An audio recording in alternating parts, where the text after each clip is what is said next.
It is a beautiful night for some Northern Super League action on the West Coast. Swan Guard Stadium in Burnaby, BC, as the Vancouver Rise return home to take on first place AFC Toronto. You're watching the Northern Super League presented by BMO, the official bank of the NSL. Vancouver comes into this match flying high after a big win on the East Coast. And a big reason for that was Jasmine Spencer, sturdy and solid on defense, but always lurking around the penalty area. And yes, you guessed it, involved in the goal scoring. But first it was Holly Ward, 90 seconds in, first career NSL goal for the Canadian international. 1-0 for the Rise, and oh my, we were just getting started. This time, Ward playing setup, and it's Spencer, as I mentioned, on the finish, 2-0.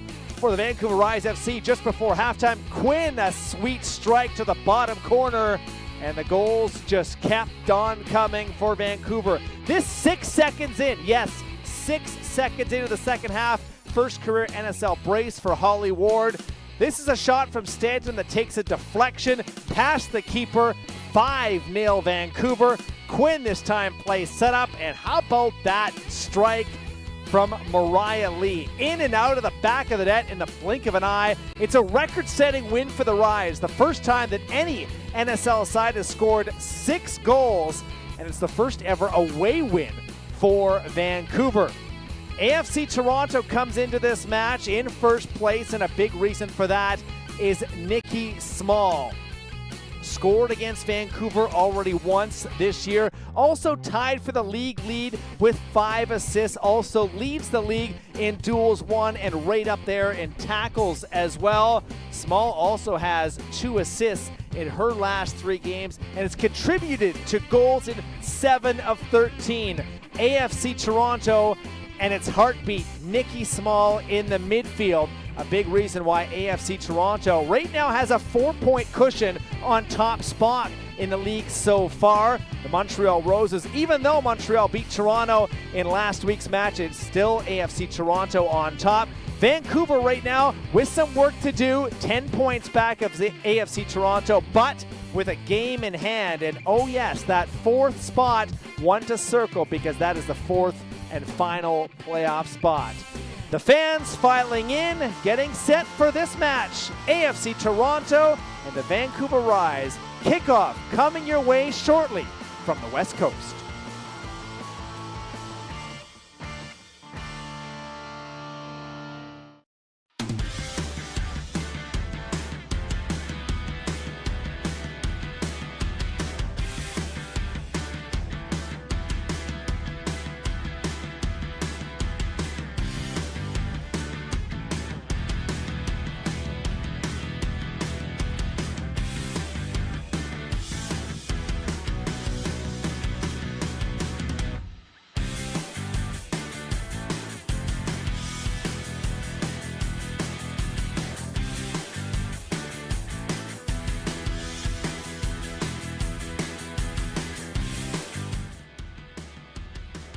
Welcome back. We are working our way to kickoff at Swan Guard Stadium in Burnaby, BC. This is the NSL presented by BMO.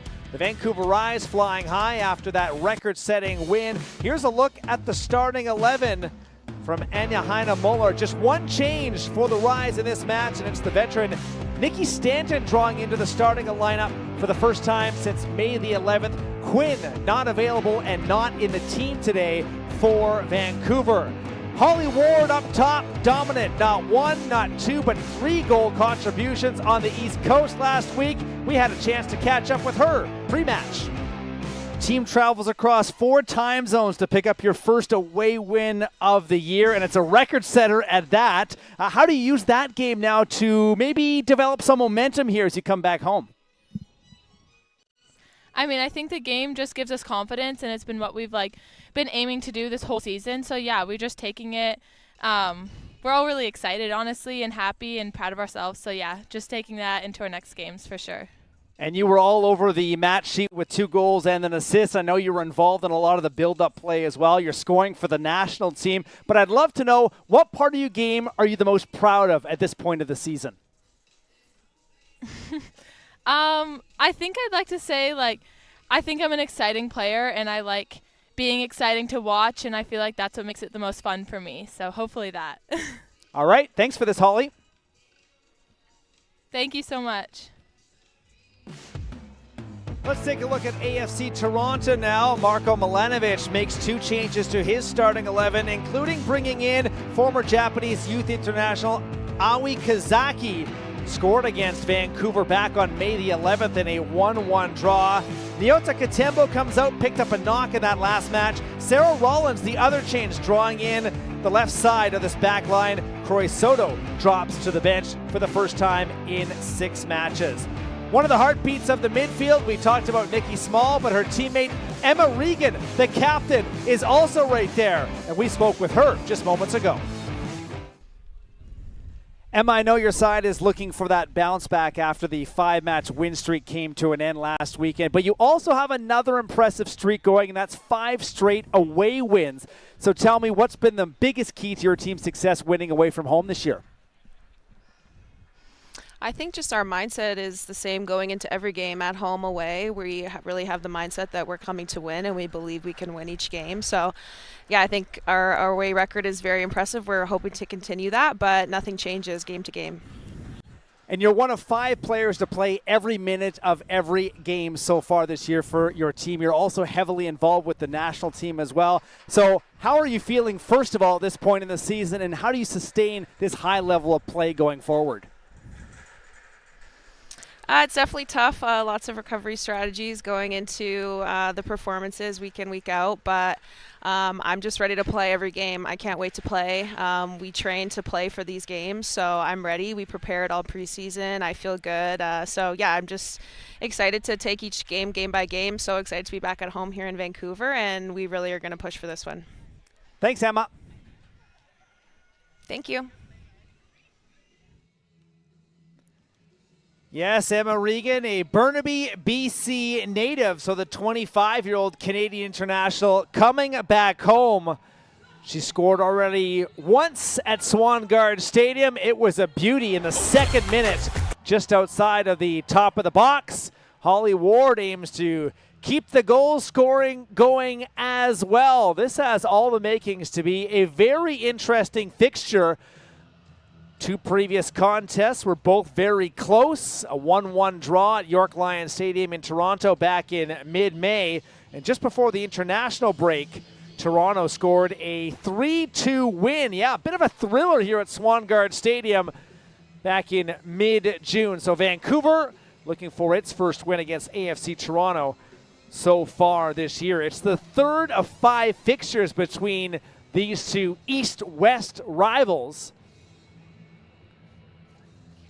Morgan McCaslin has been busy so far this year. Every match for the Vancouver Rise. Sophia Manor, the native of Finland, makes her 10th start of the season with a record of 6 wins and 4 losses. As I mentioned, Vancouver has been having a bit of a difficult time at home. 3 straight matches without a win. Meanwhile, AFC Toronto, 5 straight away wins. My name is Matt Cullen. So glad you're along with us on this beautiful 23°C night in Vancouver. It does not get any better than this. Perfect temperatures for a little bit of Thursday evening NSL action. Toronto wearing the white kits with the light blue trim. Vancouver wearing the dark kits today. First ball is down this far side. Lauren Rowe, second consecutive start. A great ball in, and it's so close for AFC Toronto. A header across goal as Regan almost connects. And just like they did on their last trip to Swangard Stadium, AFC Toronto comes very close in the opening minutes. Rowe, a great ball in, and that just misses Pickett, who was lurking at that back post. So an early warning shot for the Vancouver Rise. It was the Rise who scored multiple goals in the early moments of each half at Wanderers ground in Halifax, both from Holly Ward, 90 seconds into the match, and then 6 seconds into the second half. Vancouver finally with a bit of possession here as that Stanton in the midfield, a 34-year-old, almost loses possession but does well to win that back. Weller into the middle of the pitch. Another player that's played every minute of every game. 35-year-old defender for the Vancouver Rise. Early foul given from our head referee today. It's Marie-Soleil Baudouin, the 42-year-old from Quebec City who lives in Halifax now, a FIFA referee since 2014, has been to 2 Women's World Cups, 2019 and 2023, and was also the match official for the very first Northern Super League match, which was just down the road in downtown Vancouver at BC Place. Doesn't get much more experienced than Marie-Soleil Baudouin when it comes to the officiating game in this country. DiFilippo hunts for that ball in the midfield, taken back by AFC Toronto, running well with Pickett. Pickett scored from right around there in the last match against the Montreal Roses. A beautifully timed strike just over the keeper and in, but it was in a losing effort for AFC Toronto, who have 8 wins to draw and 4 losses this year. That loss at home against Montreal broke a 5-match win streak overall. An NSL record, by the way. Lots of records as we continue to march our way through season number 1. Mentioned Vancouver in 4th place right now, but 10 points back of AFC Toronto with a game to play as well. An extra game in hand. Vancouver's record at home this year, 3 wins, 2 draws, 2 defeats, but winless, as I mentioned, in their last 3 here. Bit of trouble for Colby Barnett down this near side. As we take a look at Anna Heiner-Muller, who was thrilled, of course, at that big win, the 6-goal explosion. The Vancouver Rise, now it's about consistency and finding those top performances week in and week out. Barnett with a short throw. Intercepted quickly and taken back by Samantha Chang. Jalen Wright looks forward. Vancouver has won the throw. Marko Milanovic says his team has some tired legs at the moment, and he will be very interested to see what his team has to offer in terms of this match in a stretch right now, playing 5 of 6 matches away. So if you do the math, that's a trip or travel for every single match. Hasn't been easy for AFC Toronto, but they do hold that top spot right now thanks to some excellent play, particularly leading the Northern Super League with 20 goals scored through 13 matches.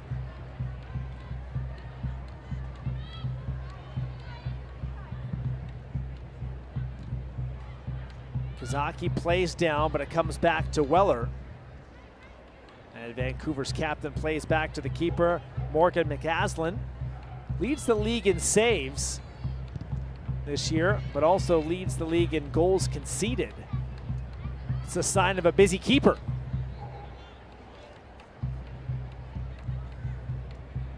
Josie Longhurst leaves the ball.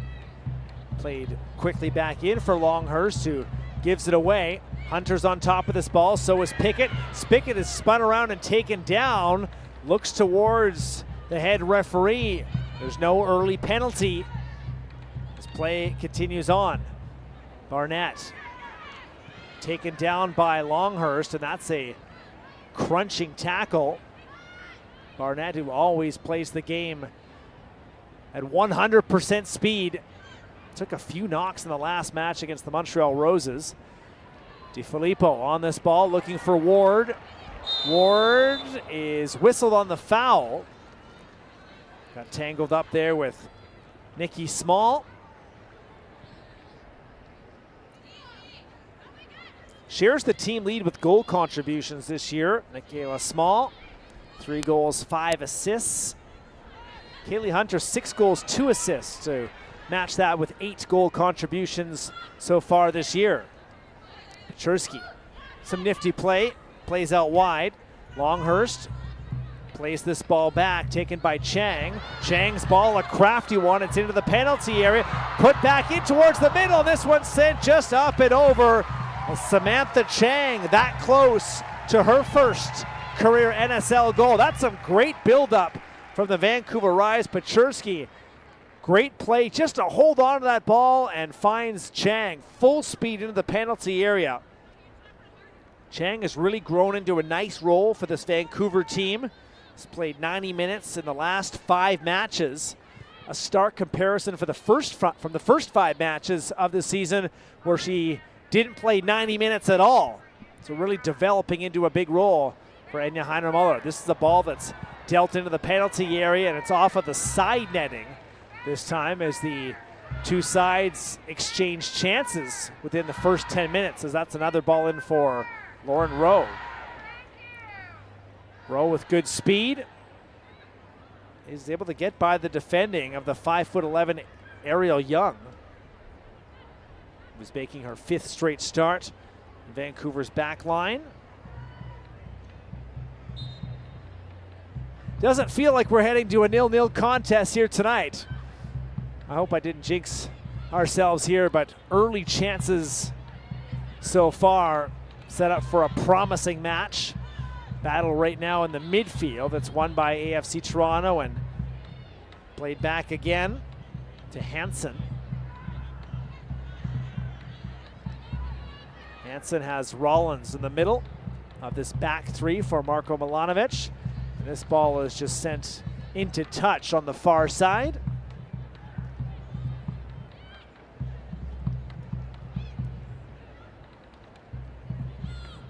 Played back again by Nikki Stanton. It's from just outside of the Seattle, Washington area. A West Coast connection.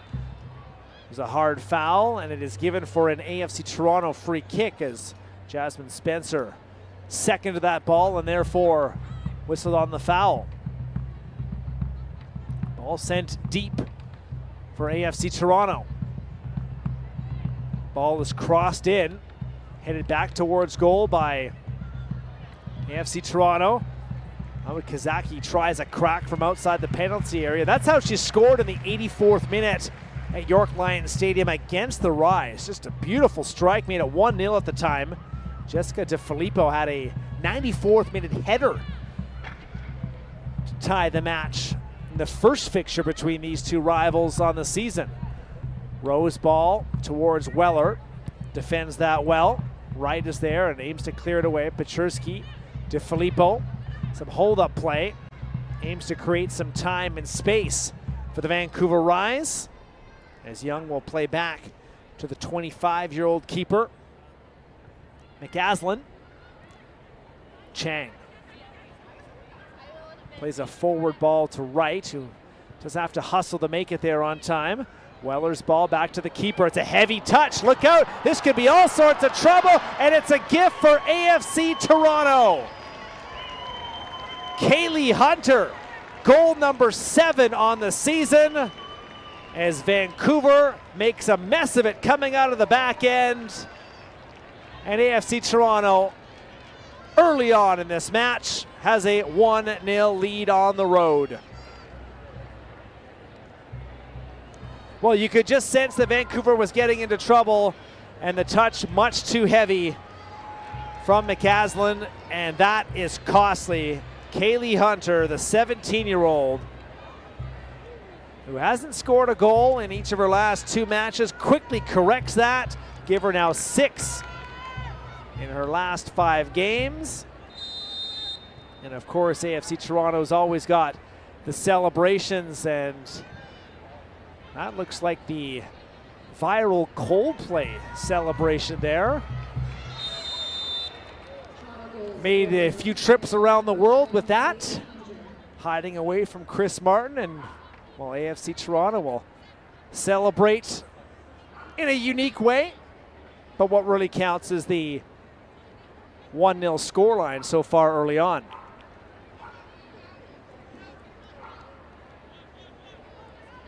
And those are the type of goals that Vancouver cannot afford to concede, especially against a top side like AFC Toronto. Yes, playing out of the back. There are opportunities to create space and break some lines, but you have to know when to press the emergency button and just send the ball away.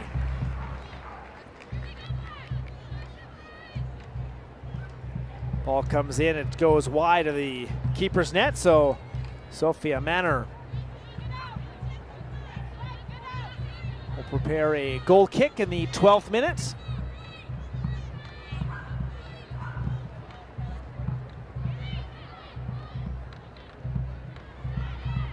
Right. Ball just tiptoes into touch along this near side.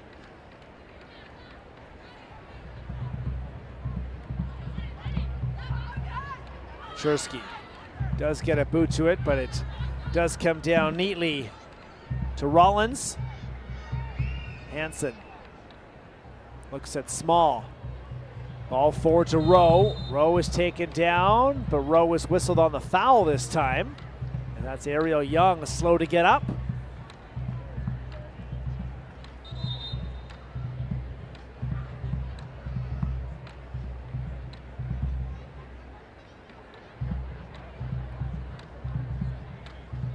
Could have gone either way, as Rowe did have the first touch on the ball. Looked like she may have had a step on Young. But it's a painful one, and it does bring the two teams over towards the coaching staffs.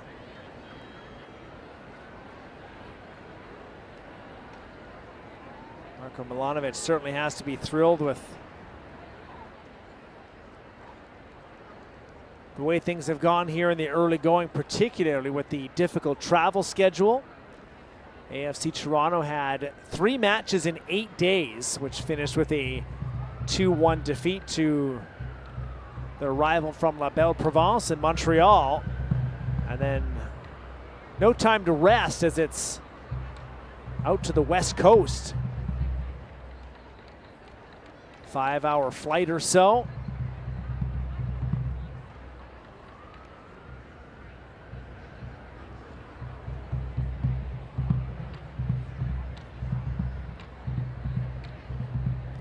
Just getting started on week 15 in the NSL. Thrilled to be able to bring you another good slate of matches.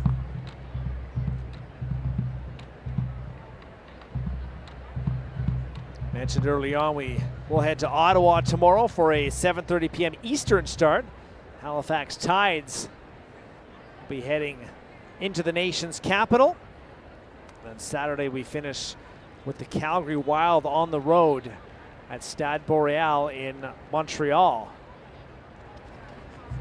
So a break in the action at the quarter-hour mark, and the 4th official for the game today. It's Victoria's Kelsey Crothers. Might be preparing an early change. And that is not what you want to see for Ariel Young in the background, leading the medical team and the stretcher. Be helped off. Certainly hope that it is nothing serious, but hands over her head. Just a devastating sight. So it's an early substitution as Vancouver's Thursday night here goes from bad to worse, conceding the first goal and then losing a defender. So 26-year-old Kennedy Faulkner will come in. 7th appearance of the season for Faulkner, just over 300 minutes. So not one of Enya Heinermuller's regulars. So Vancouver's depth on the back line will be tested early on. Stanton on this ball, finds Ward. Ward and Emma Regan rub shoulders, the two Canadian internationals. Ball played in and intercepted neatly there by Rollins. Once again sent into touch. Vancouver has the throw. Spencer. Throw to Paczerski, just outside of the penalty area. That's defended well, and might be an opportunity to run for AFC Toronto. Barnett takes this ball near side. It's one that goes forward, but read well by Jalen Wright.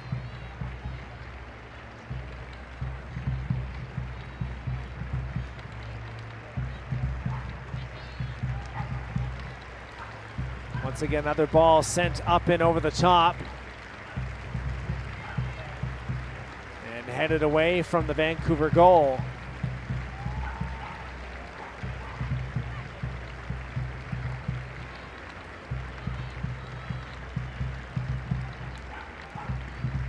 Rollins looked to move that ball forward. That didn't work.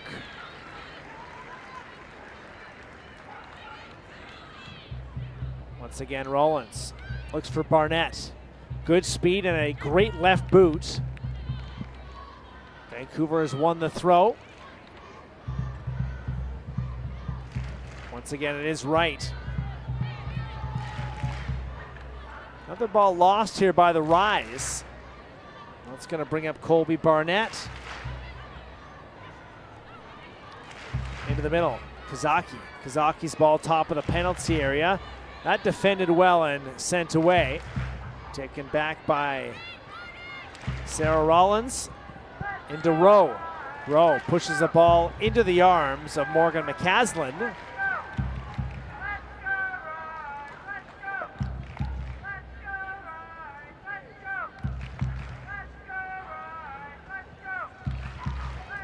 So Vancouver once again will face some pressure. This time McCaslin makes the right call. Facing pressure. This time no mistakes. Concede the throw. Small. Plays in. This time AFC Toronto is called offside.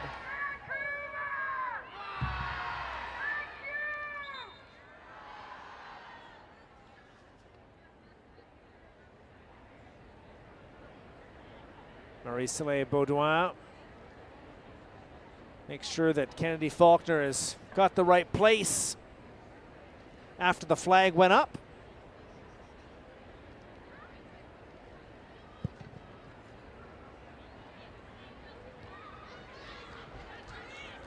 Lisa Paczerski tries to hunt down this ball. It's taken back by AFC Toronto's back line.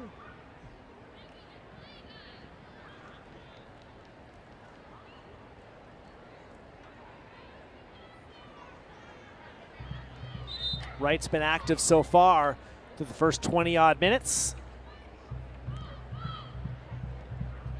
Wright again. Tries to play this ball up and over top to Stanton. Vancouver does maintain possession. Taken back by DiFilippo. DiFilippo, 3 Toronto defenders right there, but a crack towards goal, and it's in the back of the net. Vancouver equalizes.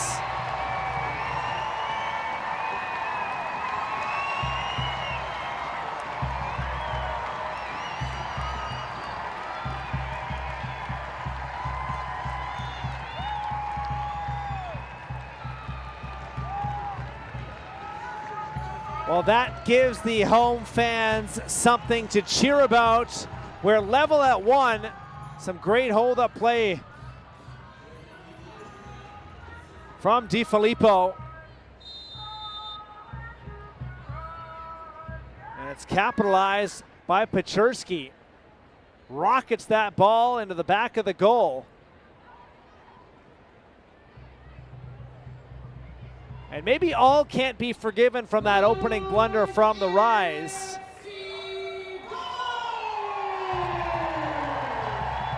But it is 1-1.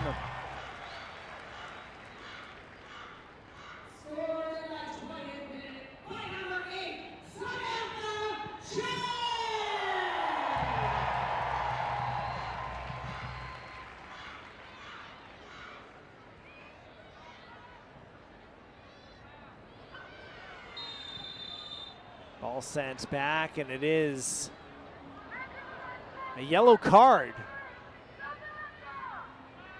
There'll be a free kick just outside the penalty area. Regan's ball, a good one to Hunter.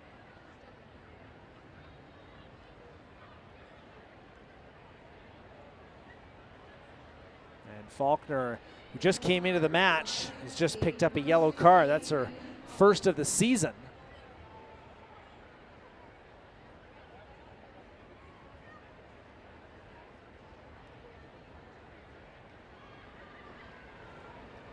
Just going back to the Vancouver goal, it is Sam Chang. My correction, my apologies for that. First career NSL goal for the Mississauga, Ontario native. Great strike, great build-up play. And the setup from DiFilippo. 1-1, 23rd minute.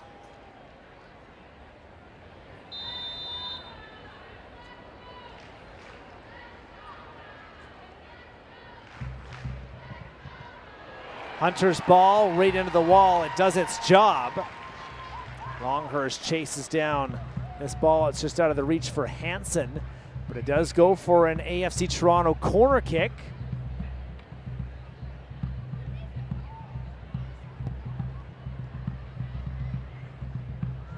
And it goes short. Outside the penalty area. It's played in. Off of a head from DiFilippo, and McCaslin does well. Brave to come out for that challenge and take the ball away.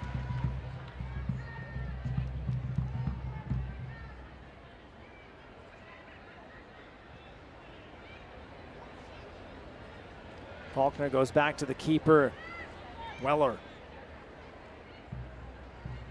Into the middle for Stanton. Promising ball played forward. Manor, though, is out, takes the ball away from Pachurski.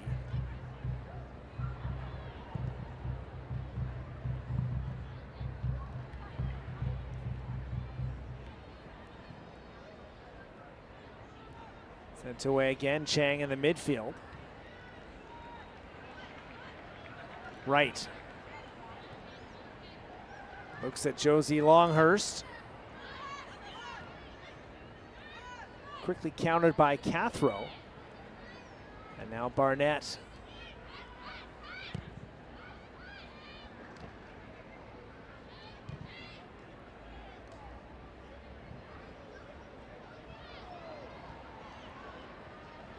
Right. Plays a bouncer that McCaslin does have to be careful about.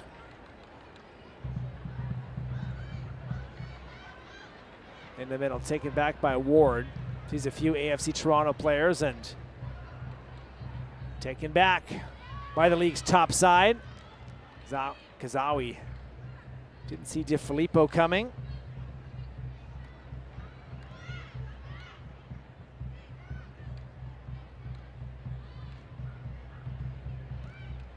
Kazaki will get a second chance as this ball is sent forward, but once again into the arms of the keeper.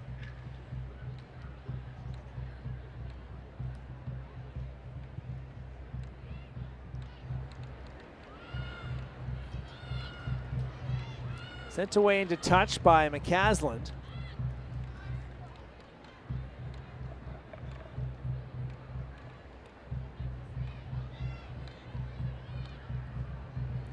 Pickett.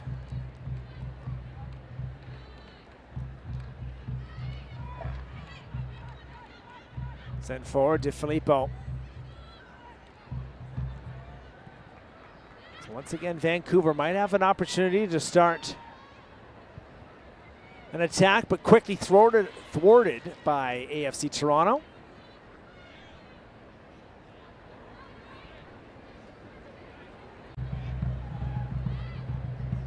Since the 2 goals, it has turned into a more cautious approach here to this game. Once again, DiFilippo tries to play the ball up over the top. It's countered by Small. Chang's ball sent to Ward.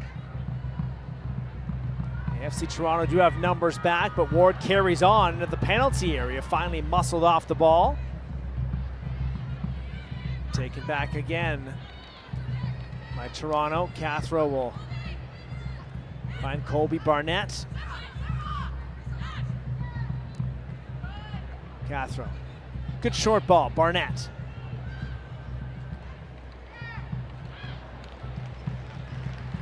Once again, that attack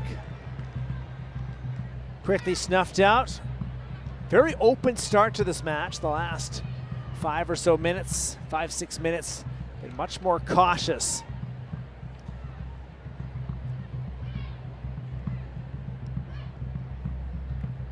If you missed the start of the match, after a Vancouver blunder, it was Kaylee Hunter scoring her 7th goal of the season, moving to within 3 of the Golden Boot leader, DB Pridham from Ottawa.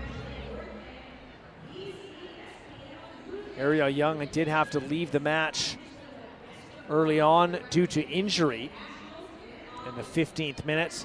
And then 4 minutes later, Sam Chang in the 19th minute scoring her first goal of the season.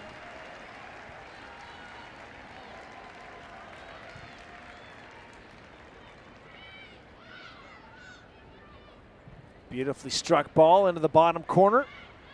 Cathro. Nice little move past Longhurst. Regan. Ball played forward, Pickett.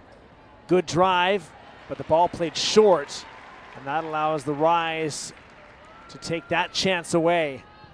Men are well out of the penalty area to try and keep the pressure on as we approach the half-hour mark.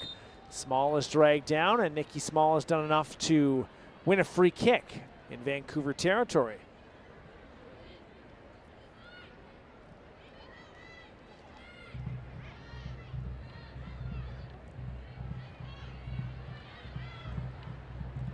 Cathro. Barnett. Ball quickly countered and sent away by Nikki Stanton.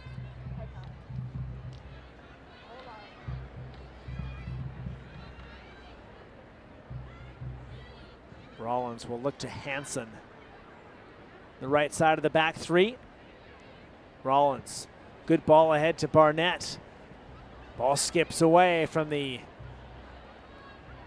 speedy Barnett, comes back in. This time a right-footed cross or off foot. Sent away by Spencer. Just to be certain, no AFC Toronto presence on that far side. Referee Marie-Soleil Baudouin halts play.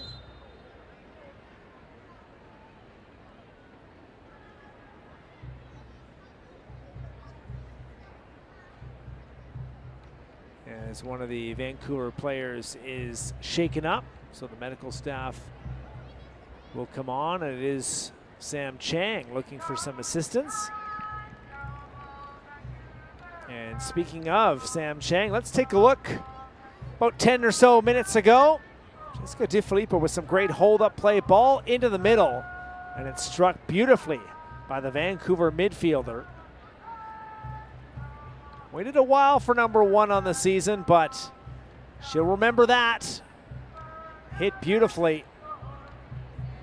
And a celebration for Chang and her teammates. However, it is a bit more of a concerning situation here as Chang moving and testing out the neck muscles here. Vancouver has already had to look to its bench once already. Bringing in Kennedy Faulkner.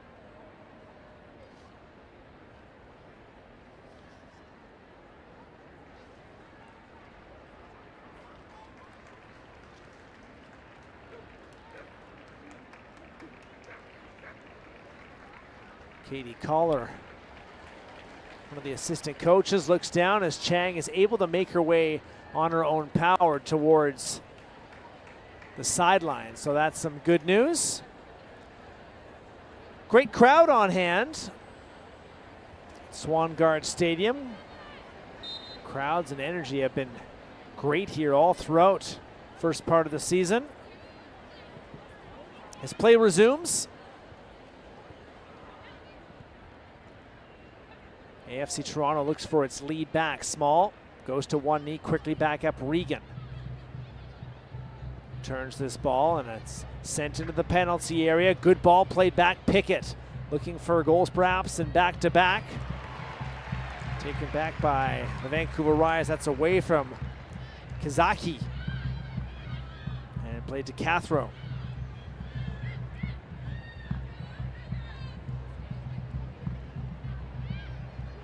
Kazaki will chase down this ball. It's the veteran defender Weller. Gets it back to McCaslin, and once again, no chances taken after the 9th minute blunder.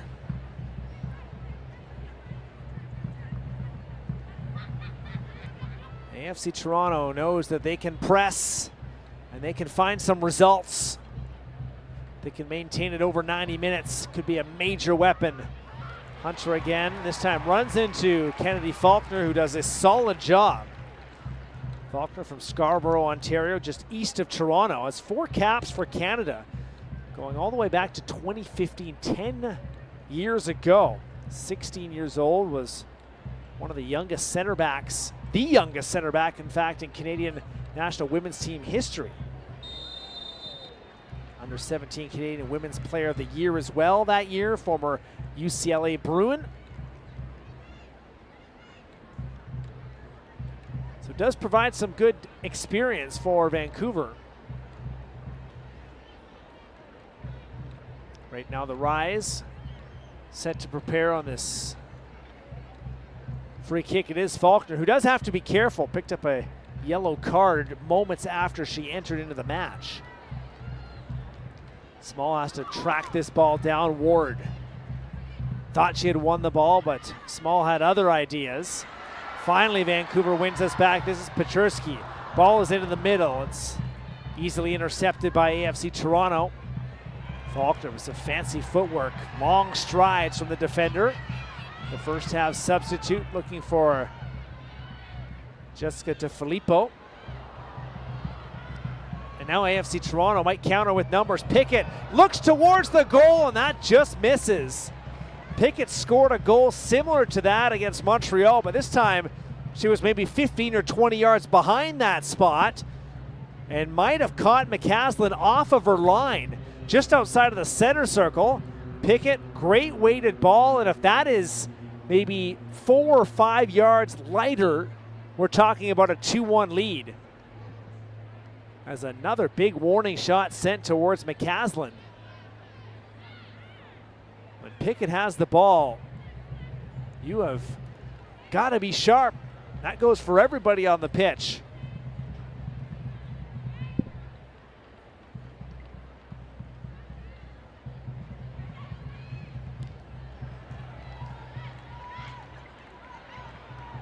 Ball sent towards the middle of the pitch by the Rise.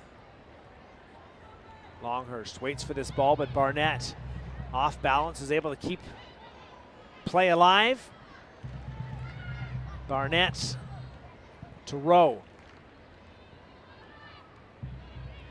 A bouncing ball, 2 hops over to Small. Pickett returns to Nikki Small. Spencer watches her closely. Ball is in off the bottom of the crossbar. McCaslin got a touch, and then the woodwork did the rest. That is another close call. Lauren Rowe and Nikki Small teaming up. Pickett's ball, a good one, and then this is what Small does looking at Spencer. Touch from the keeper, a small one. Off the bottom of the bar. Regan, straight towards goal, and McCaslin this time comes out and makes a save, and there's no rebound, and that's important because AFC Toronto had numbers all across the penalty area there.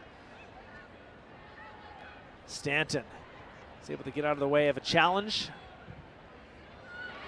Longhurst, good ball forward. It's taken again by Chang. Chang's ball, oh, it's brilliant!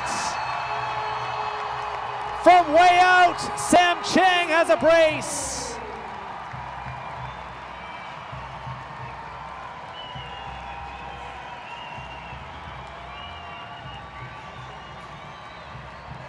Vancouver has 2 goals in a row in this first half and now have their first lead on the night. Chang from well out, 25 yards. Give it a crack with that right boot. Why not? From the Mississauga native. Great pace, takes a touch, and the rest is into the bottom of the net. A first half brace from Samantha Chang has completely turned this game upside down.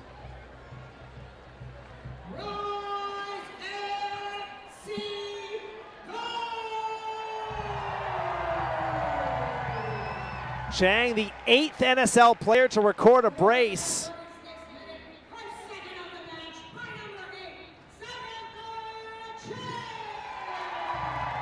And joining her teammate Holly Ward, who scored 2 last week in Nova Scotia.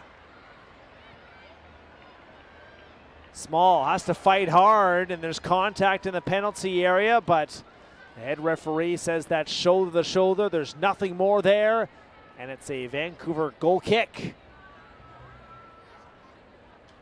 Well, we saw Samantha Chang shaken up in the Vancouver penalty area, testing out some of the neck muscles. Had to leave for a brief period, but good to see that she is just fine. Great pacing on that ball. Ward will lay up this ball to Pechersky. Evades one tackle, not the second, as AFC Toronto forced to hurry back.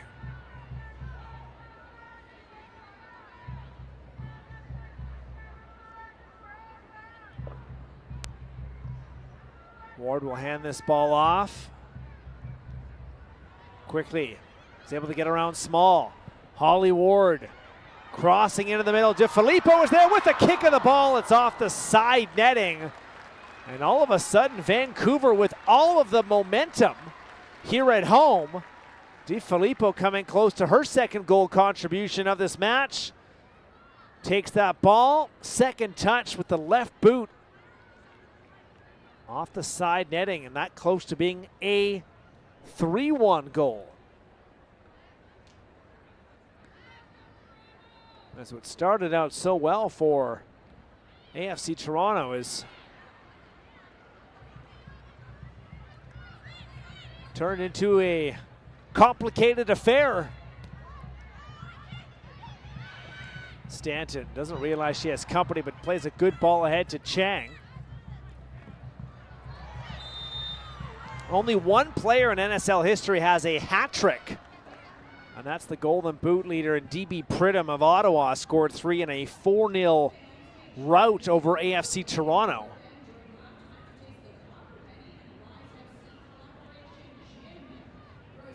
Something to keep in mind here with Vancouver's number 8.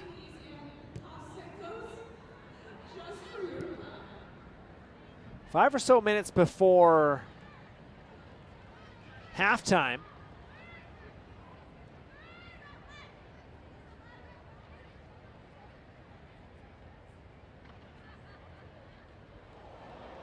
Hunter looking for this ball. Pressures pays off as it comes to Pickett, now Rowe. Lauren Rowe waits for that magic moment. Colby Barnett, good first touch, second touch, and she's won a corner kick as Longhurst forced to concede.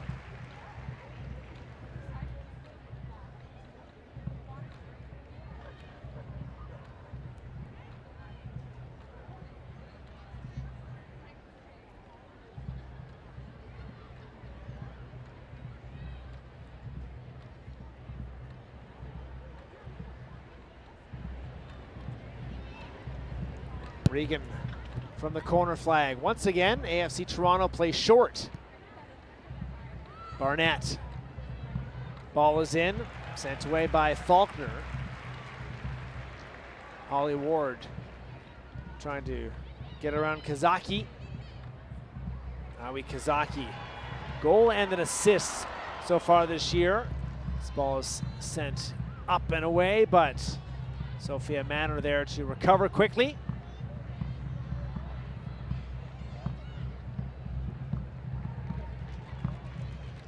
Sent again into touch in the 42nd minute.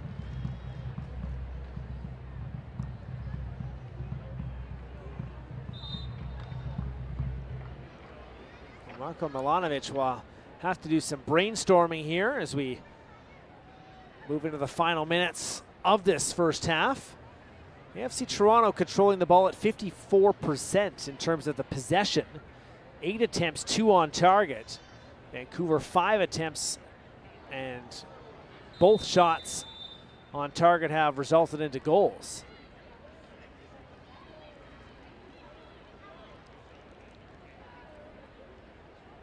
Vancouver lead the NSL in terms of total passes.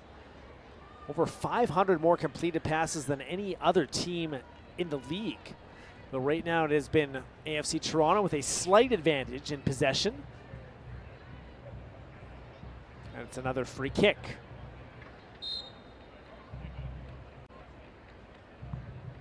It's a misdirection this time from AFC Toronto. It's a great high arcing ball headed back towards goal, kicked up by Faulkner, and finally headed away by the big center forward DiFilippo, who does take down Kazaki and will be booked for her troubles.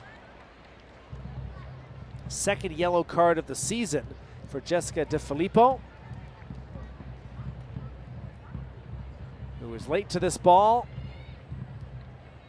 Didn't get a ton of Aoi Kazaki, but it is enough to draw the head referee to the pocketbook.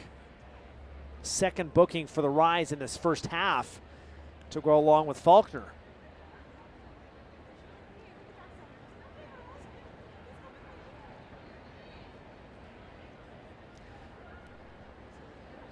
Three in the wall for the Rise.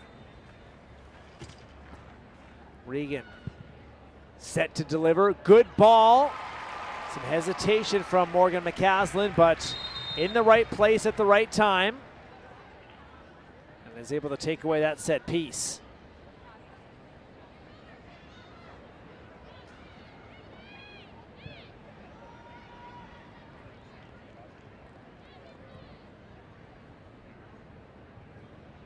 Spencer quickly taken off the ball. Might be an opportunity for AFC Toronto before half. Rowe into the penalty area. Rowe in deep, tries to turn on a dime. Plays the ball back to Pickett. Pickett's ball intercepted by Samantha Chang. Pechersky looking for Chang, who does have the brace. This time the pass for DiFilippo off the mark. Stanton and Longhurst in the Vancouver midfield. Played back, and it's Weller.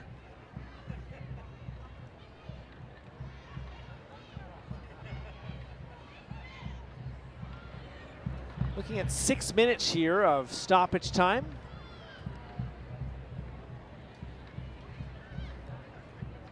Certainly the injury to Ariel Young, Vancouver's number 15, a big part of that. Unfortunately, he'd have to be stretchered off the pitch back in the 15th minute.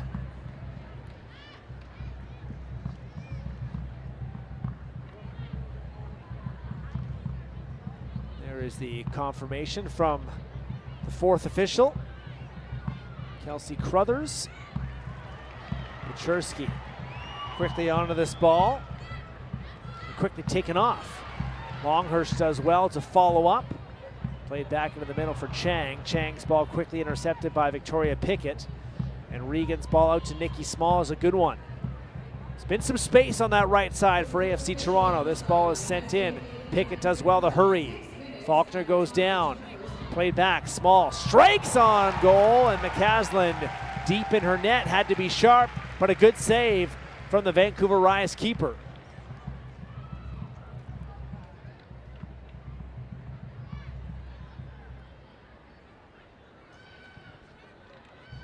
Hansen has played 90 minutes in 5 of her last 6 games, establishing a presence on AFC Toronto's back line. And the ball sent, looking for the speedy forwards like Rowe.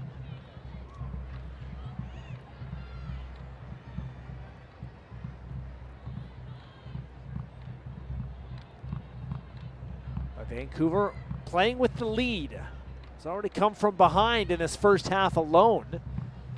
Now remember, the last time that these two teams played here at Swangard, it was a 3-2 thriller for AFC Toronto, a 5-goal affair. Taken by Hunter, Kaylee Hunter. Great ball forward, Rowe. Has to spin around though, losing possession. This ball does carry him off of the head referee. And Marie Soleil-Baudouin will blow play dead as a result. And the drop ball to ensue.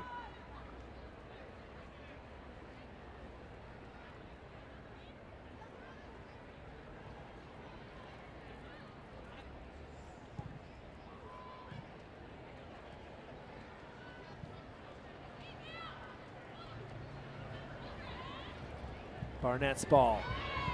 Good one. Rowe taken down, quickly back on her feet. Stanton once again plays an aggressive ball back to the keeper, but there is no AFC Toronto press this time. DeFilippo backtracking. Is able to maintain possession for her side. Regan's ball intercepted again by Stanton. Missed considerable time this year. Nikki Stanton from May 11th to July the 12th. This is her first start since missing that stretch of about 2 months, including the international break. Here's Small, looks at Spencer. Small into the penalty area. Small carries on. It's a great ball forward, and Wright misplays it. Not realizing she had much more time than she thought. And right now, this is concerning for Jasmine Spencer, as another Vancouver player down in the penalty area. Very close to being 2-2. Wide open on that cross from Small. Spencer's going to try and walk this off, which is encouraging here for the Rise.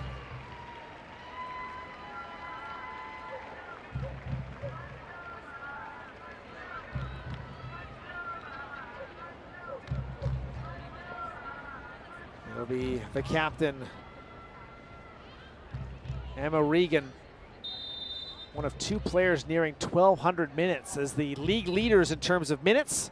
Her teammate Colby Barnett, the only other. Corner kick sent away by the Rise, and maybe a chance to run during the 6 minute of stoppage time.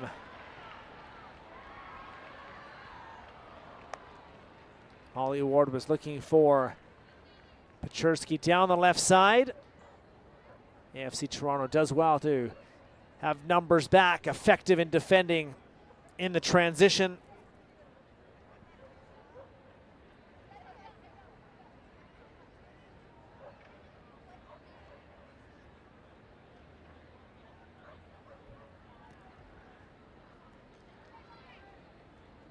Ball into touch, and a Vancouver throw on the way.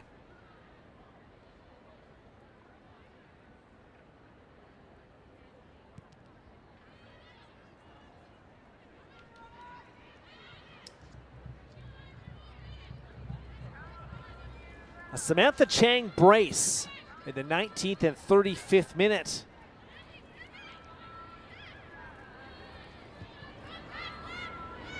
First career NSL goals for the 25-year-old.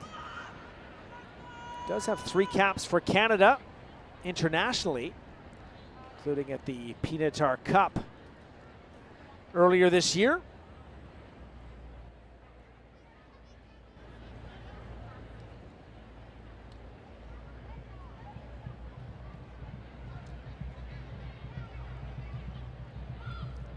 Wright's ball back to Faulkner. Now the press comes from AFC Toronto. McCaslin sends it away, but it's quickly countered. Faulkner heavy on the touch. Regan is there, had the ball in her possession for a second. Eventually sent away as we are approaching the minimum of 6 minutes of stoppage time. Holly Ward out on the left wing. Hansen is there to defend. Ward, a good first step. Ball is up and in, and Sophia Manor has the catch. And that is the end of the first half, and it's one that the fans in Burnaby, BC will appreciate. Samantha Chang, goals number 1 and 2 in her NSL career, both cracks from outside of the penalty area have given Vancouver the lead. Hunter's goal off of a Vancouver mistake did start the scoring. Kaylee Hunter now has 7 on the year, but that face says it all. AFC Toronto does have work to do over the final 45 minutes. You're watching the Northern Super League presented by BMO, the official bank of the NSL. After 45 minutes, it's Vancouver 2 and AFC Toronto 1.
Post it in.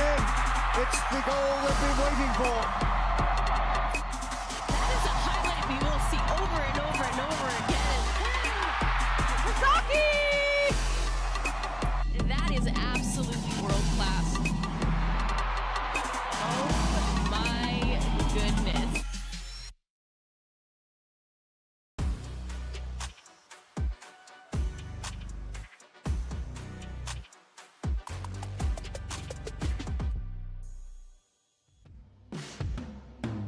Welcome back to the Northern Super League presented by BMO, the official bank of the NSL. Well, a first half that stunned supporters and got them out of their seats at moments as well. It's a 2-1 scoreline for the Vancouver Rise FC. And let's take a look at our first half highlights here and how things started. Early chance here is Petruski teaming up with Sam Chang, and Chang in the early going just misses, and realizing that could have been a chance for her first NSL goal. This is the Vancouver mistake. Pickett providing the pressure. Kaylee Hunter there to score one of the easier goals she'll score on the season. Number 7 on the year for the outstanding 17-year-old. Here's the equalizer from Sam Chang outside of the penalty area. DiFilippo with some great hold-up play. Takes on 3 Toronto defenders, and Chang does the rest. There is the first NSL goal for Mississauga, Ontario's Samantha Chang. Shaken up at one point in this first half as well. Had to test out the neck muscles, but gives the thumbs up to the medical staff, and it's a good thing that she stayed in because this is a great ball forward.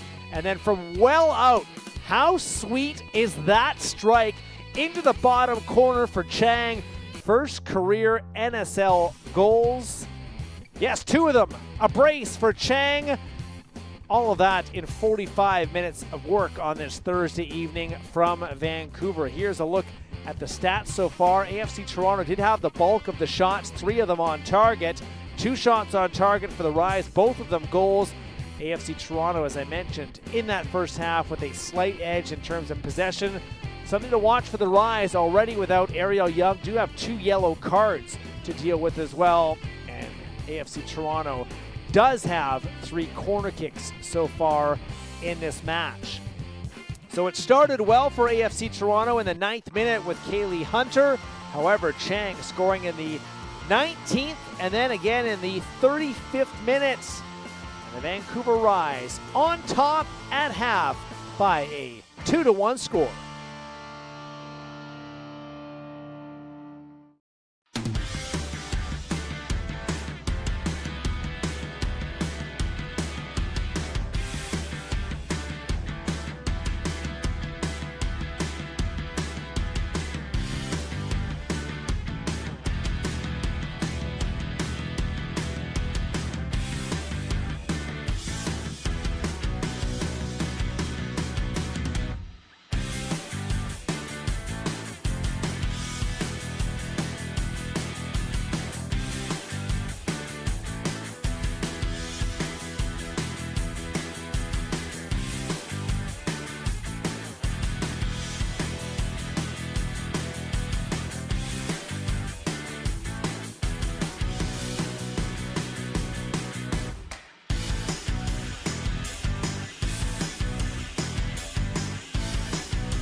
Season of firsts, it all comes down to one match. The NSL final hits BMO Field on November 15th, and the race is wide open.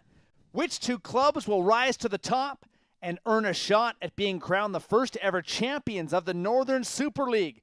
Be there when history is made. Scan the QR code or visit nsl.ca/final to sign up for ticket presale.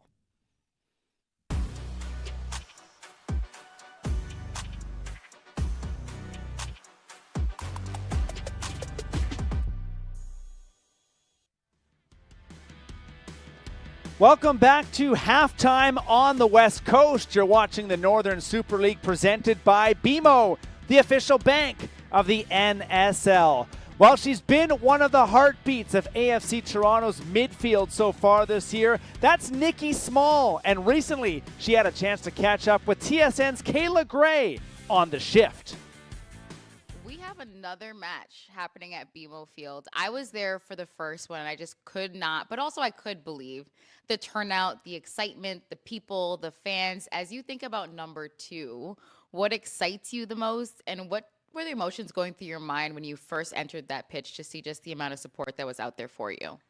Again, I agree with you. Like, I did not believe how much people showed up, and when I walked out for warm-up, I was like, starstruck. Yeah. Like, I've never played in front of that many people before. So I think because obviously the CNE is going on, and they can all come and watch our game later on, there's going to be so much more people, and I'm really excited. Well, it was a testament, I think, to the hunger for this game. And I think as you, someone who's played in this country, you know, infrastructure has always been a topic, and the lack thereof of infrastructure, which has hindered women from continuing to participate in sport.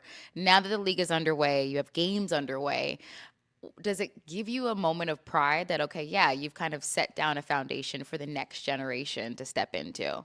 Yes, it honestly does, because AFC is much bigger than our team. Like, it's for all the people who wanted to play soccer in Canada and couldn't. It's for all the little girls that wanted to watch professional soccer and they couldn't. And, like, now that we are the first team to do that. It's incredible that it's finally happening, and I'm just so excited to see like how many little girls are in the stands cheering us on and like wanting to be us when they grow up. Never mind the little girls, the grown men up in there screaming too. I was like, yes, with the signs and stuff too. How has it been kind of traveling, but then also interacting with this fan base of NSL? Our fans are great. I would say they're the best in the NSL. Like, they cheer from minute 1 to minute 90, win or lose. Like, they are always there, and I think that's a testament to like what we bring to the team, or what we bring to the field, and like who we are as a team. And I think as we continue to win for them, like, they are our 12th man. Now, when you think about just your squad, you know, you look at research and also articles, and the most common words that I see is grit, resilient. Why do you think that those are your characteristics? Because, like, we will do anything to put in a tackle. Like, you are not getting by us easy. Like, you have to do something spectacular to get by us. Wow. Like, you got to be impressive. yeah, like, you have to do something pretty crazy to get by us. Like, we are always going to put in a tackle. We're always going to put in a fight, and that's who we are as a team. And where does that come from in terms of like who is the core of that? Is it coaching staff? Is it just the makeup of personnel? Like, do you think all of you have that commonality of just having that determination? I think the coaching staff definitely instills it in us, but each individual player just, you can see how much we want it every day. And I think in training, we push ourselves every single day. Like, we go at it in training, and like, you can see that on the field. Like, we give no mercy. Who do you compete the most with at training? Gosh, I don't know. Like, it's not one person. Like, it's Everybody can catch the smoke, actually. no, literally, like, we are so competitive. Like, literally any little rule that somebody like breaks, we're like, come on, like, you have to see that. And our coach lets some slide, but like, you'll hear it. You'll hear it from every one of us. So I would like to have a post-mortem. I said, girl, we got to practice tomorrow. Like, we could talk about it then. But let's talk about yourself and the success that you have found. Multiple players of the match. You've started every single game for your squad as well. What have you kind of come into with this team in terms of just building for yourself and your talents that's fit so well? Obviously, I just go into every game like playing 100%. I want to play for all the little girls, just having them see how fun it is to play soccer. Like, I just play to have fun, and 2 is like a testament to our team, and like they make it so easy for me to succeed in the role that I'm at, and like, I love every single one of my teammates, and like, you can see how that shows on the field. Yeah, and if you could kind of pinpoint an aspect of your game that you think has grown the most, like, what would that be? Definitely scoring. I did not score a lot when I was in college, so my first goal against Vancouver, I was very ecstatic, if you couldn't tell. Both my hands were in the air, and I ran to my teammates, I ran to the bench, I ran to everyone. And then the next game, I scored 2 more, which was also, I was shocked, I'm not gonna lie. Like, they're 2 great goals, but like, I was shocked too. You're like, really, all this easy? No, yes, that's a testament to the work that you've put in. But you talk about representation and why that's important to you. I'm wondering, who was your representation coming up? Like, who are the faces that you're like, okay, I want to be like that person?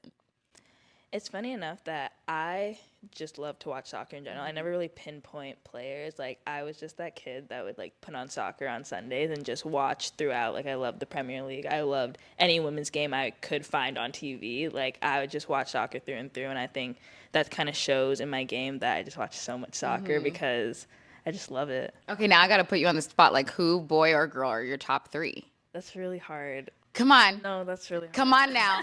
3. No, but like, you can say the generics like Messi. Well, let's not go generic. Let's have fun. Okay, my favorite team is Arsenal. Okay. I like right now, I love Saka. I love Odegaard, and like, obviously you have to say Messi because he's the best. He is the best. He is the best. Yeah. On the point of Messi, what is it about his game, his ethic, obviously the longevity of his career that you think you relate most to? I just think his short stature and like being Lord have mercy. I like his ability to dribble out of pressure. I think we resemble the same qualities, but definitely the shortness. You are 5'2". Yes. I am coming at a tall 5'3" in heels. So yes, appreciate you so much for taking the time, and we cannot wait to see BMO filled up again. Thank you so much.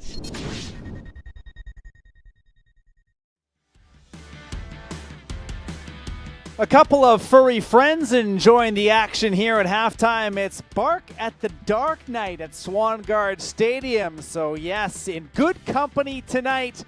at halftime for this one. And we're just getting started on week number 15 of the NSL. Coming up, we head to TD Place where the Ottawa Rapid FC aim for a win against the Halifax Tides, who are in desperate need of a bounce back. You can catch that one TSN, 7:30 p.m. Eastern Time. That's 8:30 p.m. Atlantic, and of course 4:30 p.m. Pacific Time for our friends on the West Coast.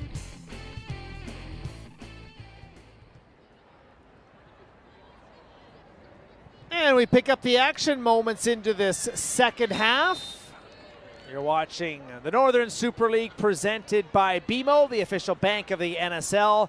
My name is Matt Cullen. Great to have you along for the ride on this Thursday evening from Burnaby, BC. Of course, the hometown of the greatest soccer player to ever play the game.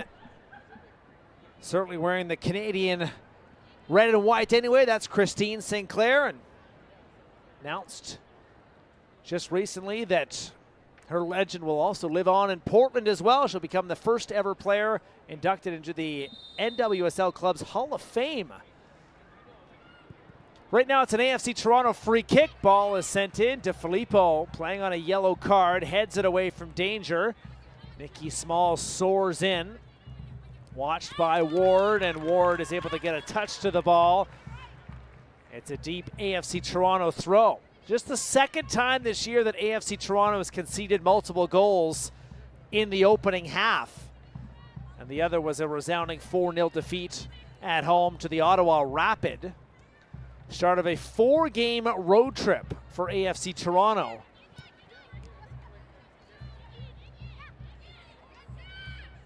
Ball just outside the penalty area. Played back, and it's Kazaki shifting. Ball again into the penalty area. Faulkner heads it away. Pickett, whose pressure created the opening goal of this match, scored by Kaylee Hunter. Ball sent to Barnett. Works her way in. Wright watches closely, and that's some good defense from Vancouver as Wright remained patient, and it is a goal kick.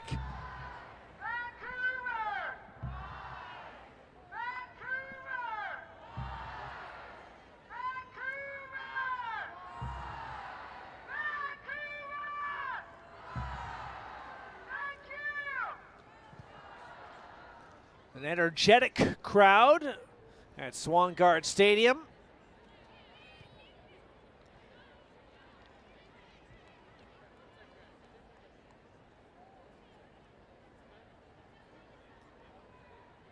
As the Rise trying to continue on with the winning. 3 wins already this year for Anya Heiner-Muller's side. But we're dealt a 3-2 defeat by AFC Toronto on June the 12th.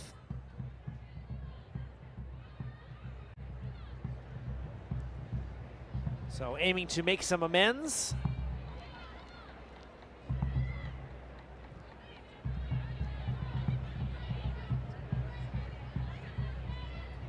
Ball's taken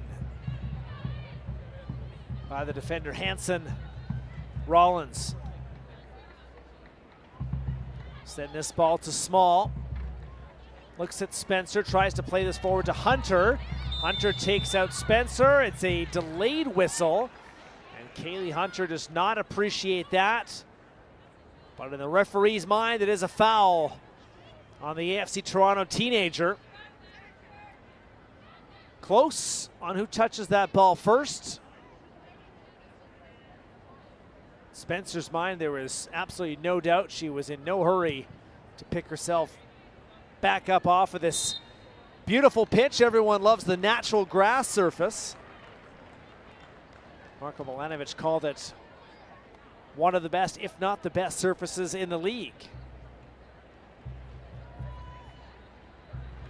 Right now he'll be hoping for an equalizer for his side.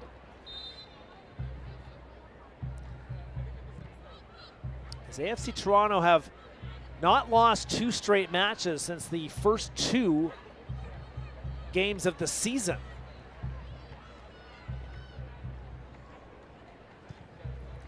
Ball sent in by the Rise, and it's a two-hopper that skips wide. Sophia Manna will come out, that one from Longhurst. Opening matches for AFC Toronto. A 1-0 defeat at BMO to Montreal. Goal in the opening minutes on that afternoon. A chilly one back in mid-April. And then a 2-1 away defeat to Ottawa. Last time that AFC Toronto has dropped consecutive affairs. Spencer deals with that extraordinarily well. However, the pass not as extraordinary as it does go into touch. AFC Toronto quickly back on the ball. Rowe's pass intercepted. Pachurski thought she may have had a step. Looks around to the assistant referee. Fans will join her in her displeasure. And it's taken back by AFC Toronto. This ball once again into touch, too far for Cathro. If you joined us late, it's a Samantha Chang brace that's standing up as the difference so far, as Weller takes a bit of a bump from Hunter. Ball into the midfield that's taken by DeFilippo, who's done a nice job of backtracking and picking up balls for her side, and the result is usually something like this. A deep ball in for Holly Ward. Ward fresh off a 2-goal and an assist performance in Halifax. This time the ball is quickly countered by AFC Toronto. Into the setting sun on the west coast. That could provide some distraction for the players as the sun splashing across that side of the pitch.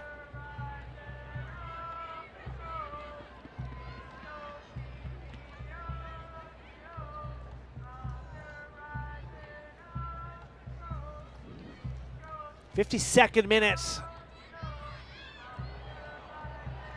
These two teams will do battle again in Ontario at BMO Field on August the 17th. That one should be a lot of fun, of course, right during the CNE, the big fair that rolls into town, into Toronto for the last couple of weeks of summer.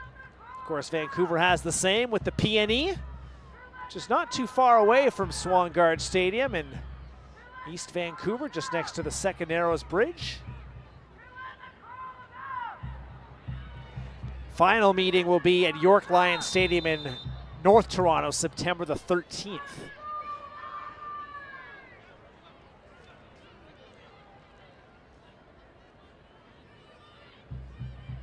Ball sent out wide. It's once again AFC Toronto looking for numbers in the penalty area, but Vancouver has been sturdy on the defending apart from the one mistake back in that first half that resulted in the goal. There have been a few other tense moments, including a crossbar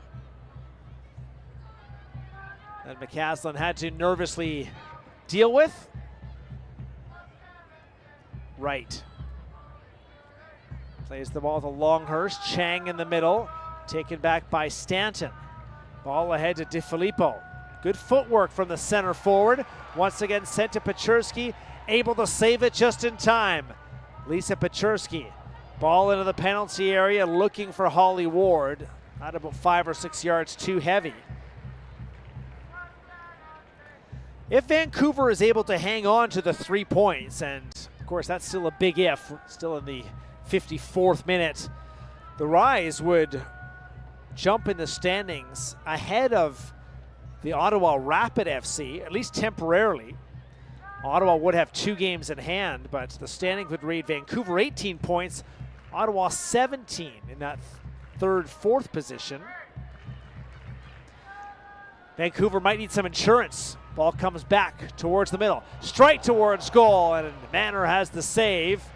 Does spill the rebound, but no harm done. AFC Toronto did have a player go down on that exchange.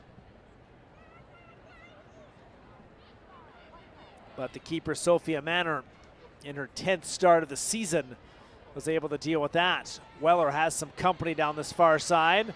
Strong move from the veteran. Former Canadian international between 2009 and 2019. 21 caps for country for Weller.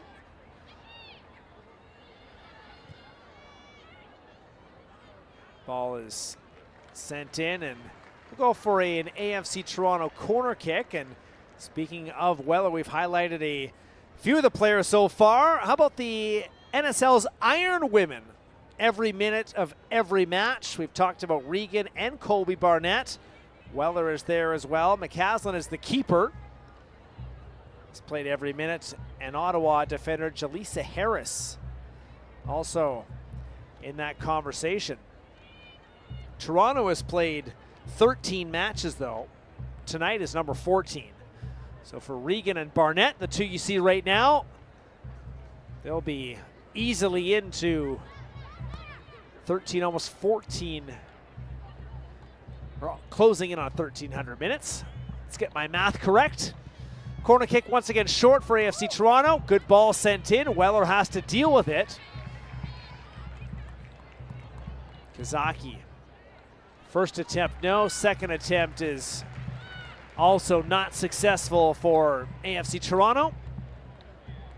So Holly Ward and the Rise survive another chapter of AFC Toronto attacking.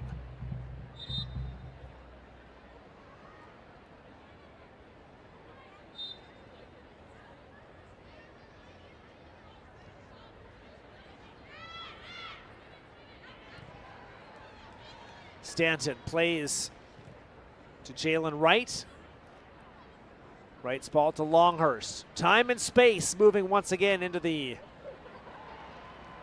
direct light of the sun. Played out wide. Back into the middle. But AFC Toronto more than ready to deal with that. Quickly sent away. Coach Milanovic passes it over to Jalen Wright. Wright, Emma Regan, right in her shadows. Enough to take her off the ball. Comes back to the AFC Toronto captain. Regan, who now has 11 caps, including 7 starts for Canada. Also scored a goal against Panama in an international friendly at the end of June. Canada 5-1-1, 5 wins, a draw, and a loss when Regan features in the game. And really a nice story of resilience, because went 3.5, almost 4 years without a call-up to the national team from 2019 to 2023. Got a taste of a call-up, and then now has become a regular for Casey Stoney. Pickett more than displeased. The fact that AFC Toronto did not retain possession there. Spencer's ball. Too heavy. Nikki Small. Into the middle, that's Regan. 2 Vancouver defenders there waiting. Ball played out wide to Barnett. And back for Rowe. Breaking lines. Rowe into the penalty area, but that's where that attack ends as Weller finds Jalen Wright. Stanton. Sliding maneuver, is able to advance the ball temporarily. AFC Toronto once again keeping the pressure on as we approach the hour mark from Swangard. Heavy collision there as Kazaki is taken down, and it will be a Toronto free kick.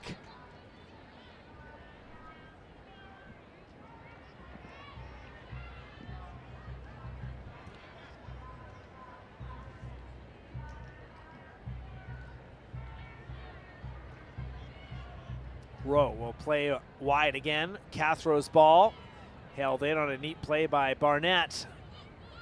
He's yet to really find any open space down the flanks in this match. Colby Barnett, when she does, she's electric. Barnett doesn't have a goal contribution in her last 8 matches as well for AFC Toronto, but always on the ball, always a threat. Vancouver will need to keep an eye out on that wide side. Regan, speaking of threats, Pickett into the middle. Hunter's ball, a chip pass to Nikki Small. Rowe this time operate on the right side. Cross is in, dangerously across the face of goal. And ruled as a goal kick. As that ball did not stay in the field of play according to the assistant referee. Lauren Rowe has questions.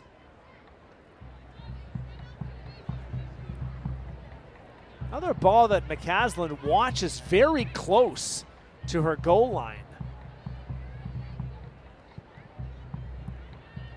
Right. Ball into the middle. Chersky is there. Some neat play from the Vancouver Rise. Maintained possession.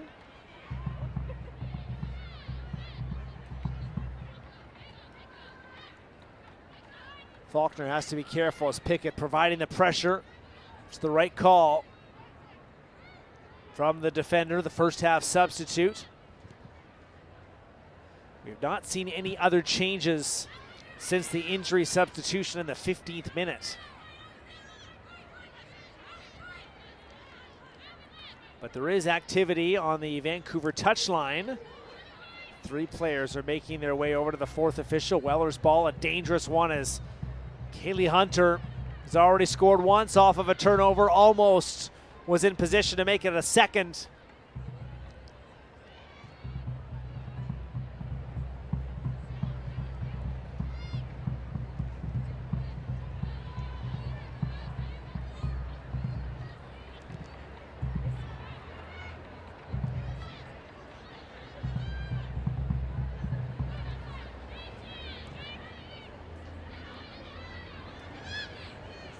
Regan's ball.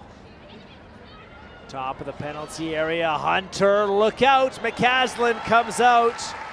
Once again in dangerous territory, but the Vancouver Rise keeper does the job. Hunter has already beaten her once, but McCaslin determined not to make it a second time. That was a good piece of decision making.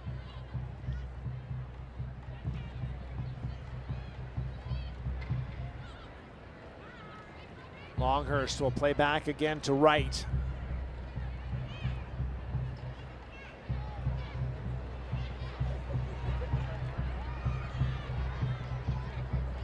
Played out wide. AFC Toronto in the business of doing some attacking again, and this one does go for a corner kick.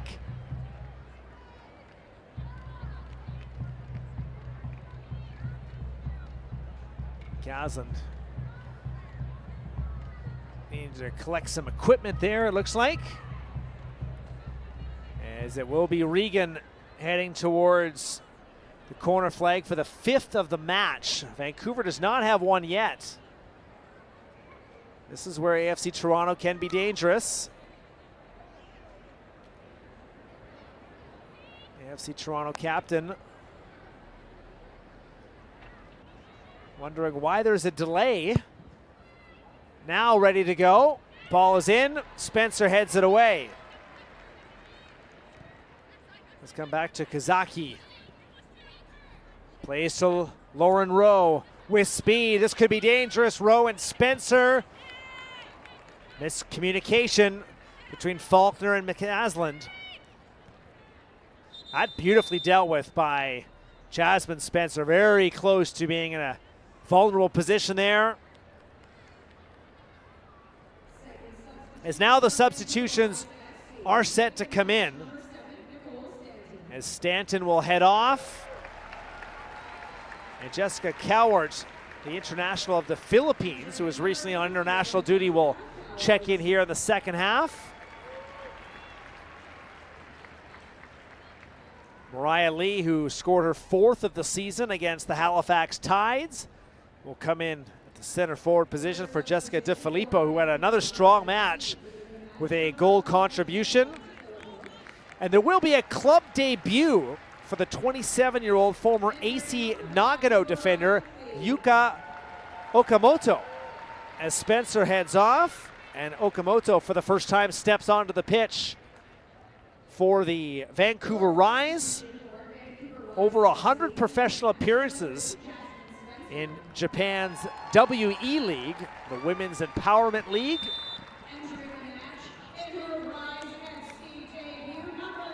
And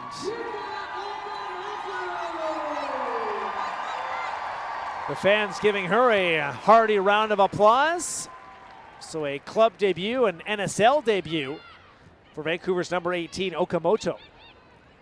Might have to do some defending right away as Small takes the ball. A dangerous cross, sent back in towards goal. McCaslin with a touch, sent back, on goal off the post. Regan's ball finds the woodwork. And Okamoto's first stretch of defending, a difficult one, but Vancouver so far survives with that 2-1 lead barely. Yes, barely intact. McCaslin got a couple of touches, and then Regan's ball, a sky ball, light touch, but directly off of the post. Second time Toronto has hit the woodwork here in the match. Chang plays back to Weller. Weller trying to move the ball forward. Pachurski will play back to right.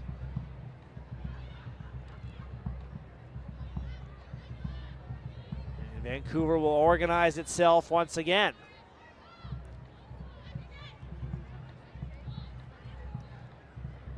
Okamoto will be in that left back position that was played so delightfully by Spencer. And speaking of the new Japanese sensation, Okamoto taken off the ball by Small, but she has won a corner kick for the first time for Vancouver in this match.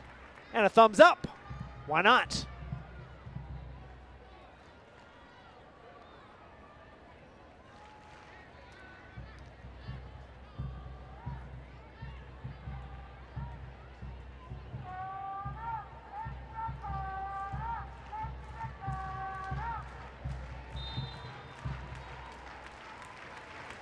'68th minute, here comes the corner kick from Chang. Ball is up and nobody home on that other side. Holly Ward will turn on the gas, but just not quite enough for the Vancouver speedster. And it will be another point towards the fourth official, as it is a triple substitution on the way for AFC Toronto. Couple of changes here with Rowe coming off. Jade Kovacevic, the 31-year-old, in for her 8th appearance of the season. It's a club debut for Zoe Burns, the 23-year-old from Washington State. And another club debut for another Canadian international, that's Sarah Stratigatkis, the Toronto native who has 5 caps for Canada, coming in after recently playing with Saint-Etienne in the French Top Flight League. Zoe Burns also playing in France for Fleury FC. Couple of new AFC Toronto signings making their debut. And they could be providing some firepower. Kovacevic as well also comes with some goal-scoring pedigree. So Burns is in for her first NSL match. 23 years old, former USC Trojan in the NCAA. Regan intercepts. And this ball does roll over the byline for a goal kick. So this game has changed dramatically, with 2 straight triple substitutions, 1 from each manager. And we still have 22 minutes plus stoppage time. Ball out wide, that's too far for Burns.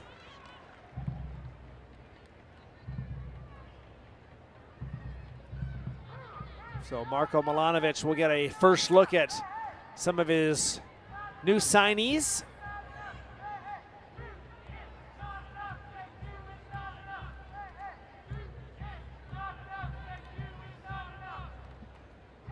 Burns made her debut for Canada back in 2022.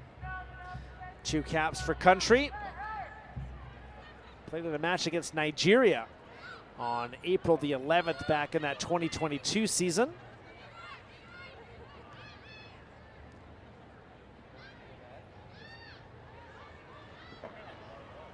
Ward loses the ball as Stratigatkis is right there. The two Toronto newcomers taken out of possession though by Holly Ward. Briefly, however, as it does come back, and it is Hansen dealing with that. Regan bothered by Mariah Lee, who has 4 goals from open play to lead Vancouver this year. Regan is slow to get up after that exchange. Nikki Small's ball is a good one into the middle. Does open up some space. Stratigatkis, however, denied on the pass, and Vancouver with Weller back in possession. Okamoto, who's already had a flash down this left side. This time we'll play back, and Vancouver will look to play the patient game again. Okamoto's touch looking for Ward. Ward likes the idea, does go into touch.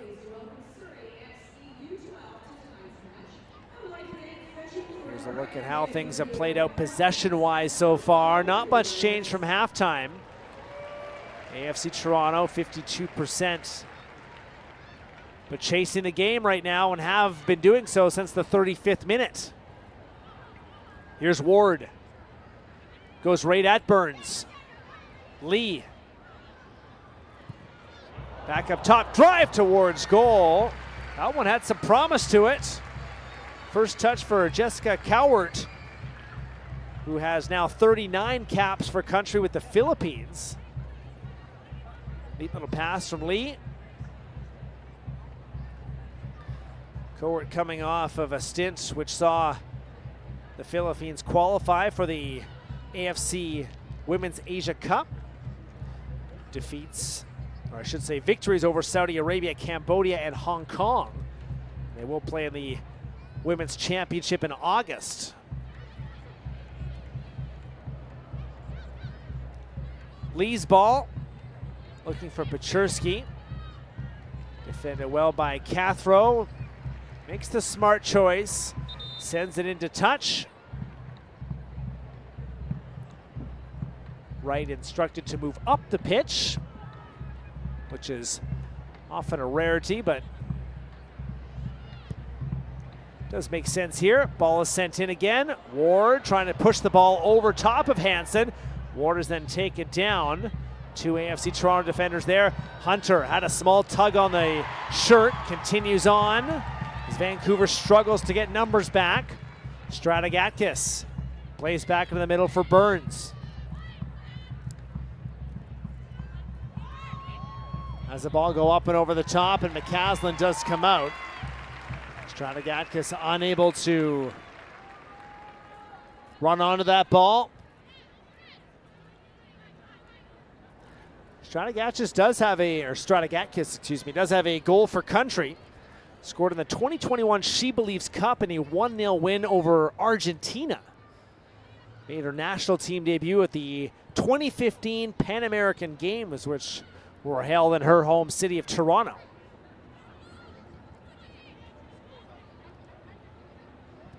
Weller's got to be careful. Just gets the ball away. Faulkner, Okamoto into the middle. Hansen does well, takes it away from Ward, and now AFC Toronto comes back into the attack. Ball again towards the middle, sent towards goal, and it's denied. As that's Jade Kovacevic, her first real touch in this match, and does come close to equalizing. 31-year-old still looking for her first career NWS or NSL goal, I should say. Kovacevic played for FC London in League One Ontario, 4-time champions while she was there, and a 5-time winner of the league's Golden Boot Award. Kovacevic, so she can bring it. AFC Toronto's number 9. However, this play comes to a halt with just over a quarter of an hour to go before stoppage time.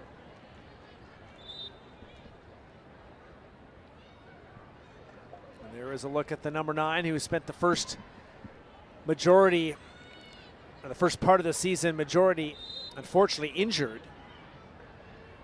Has picked up 2 assists though in her 7 appearances. 2 of them starts. Ball sent up. Once again, a one-hopper into the waiting hands of McCasland.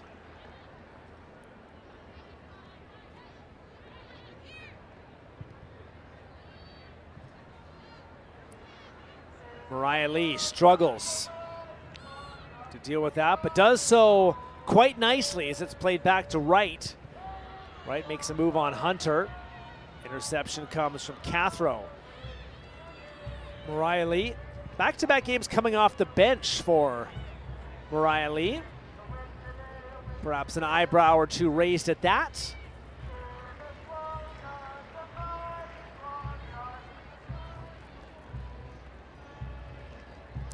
Mariah Lee also scored against AFC Toronto here at Swangard. Brought the match back to a 2-1 score.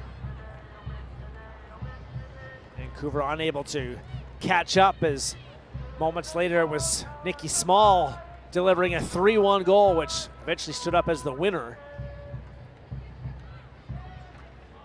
But that was back in June. And here in this late July evening, it is Vancouver 2, AFC Toronto 1. The 77th minute. Ward slips, Burns accelerates. Zoe Burns, quick but efficient strides. Pushes the ball out wide, and that's Barnett. Colby Barnett thought about the cross. Now works it in and headed away by Okamoto. That's a responsible defensive effort for Vancouver's newcomer. Had to be there and was.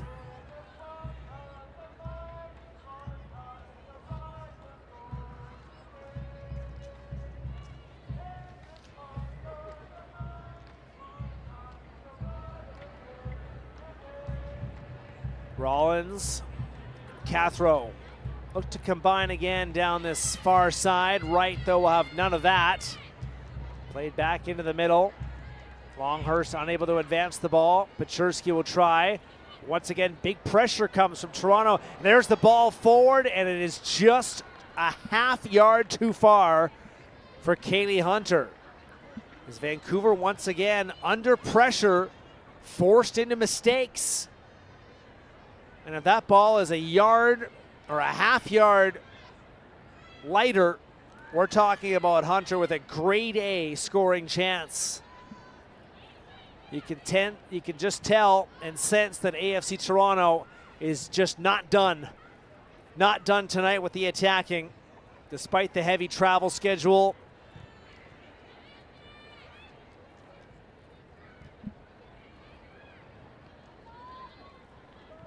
Coward in the middle. Played back to Longhurst. Sent back right. Did not keep it in play. Goes into touch.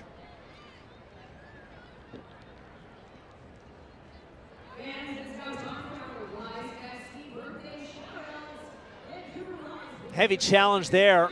Regan is involved. Vancouver players slow to get up.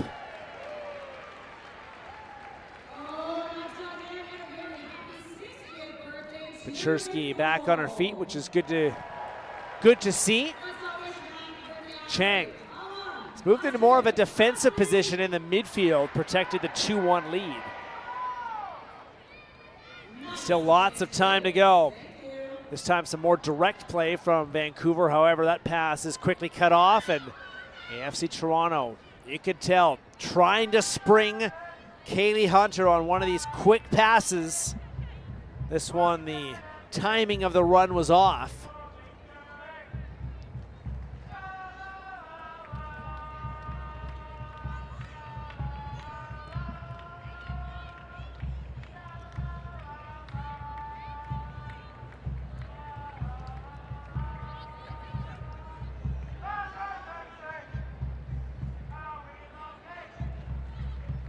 Longhurst will play back to right.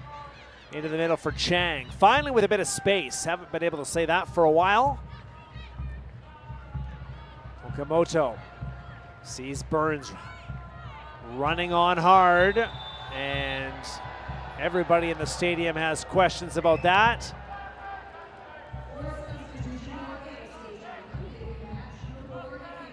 Okamoto thought she had won the throw. Assistant referee disagreed. Here's the change as Nikki Small exits the match in the 81st minute. Chloe Uttenberg, the Richmond Hill, Ontario native, will come in for just her 4th appearance of the season.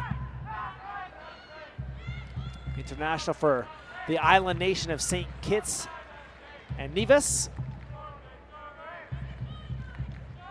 Captain the under-20 squad in Olympic and World Cup qualifying. Now at 22 years old.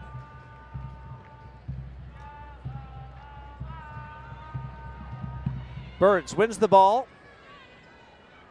Plays back to Hansen. Regan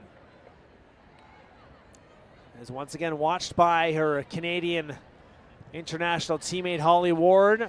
Sliding challenge comes from Chang. That one looked like it stung as Chang quickly back on her feet. Reacted sharply though. Barnett, right. Right concedes the throw. Ball hurried into the penalty area. Kovacevic plays this back. Barnett.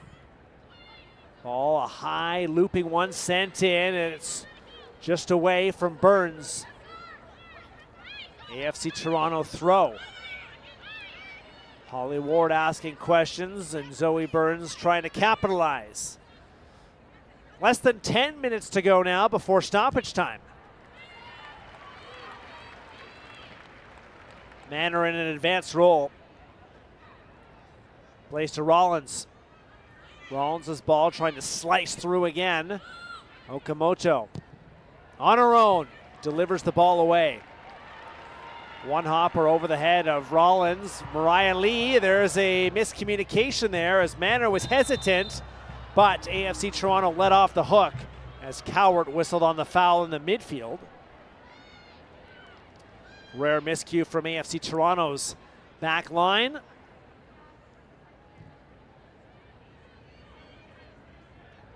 Cowart late to the ball, whistled on the foul. And AFC Toronto certainly in the mood to pick up the pace. Regan's ball. Into the middle again.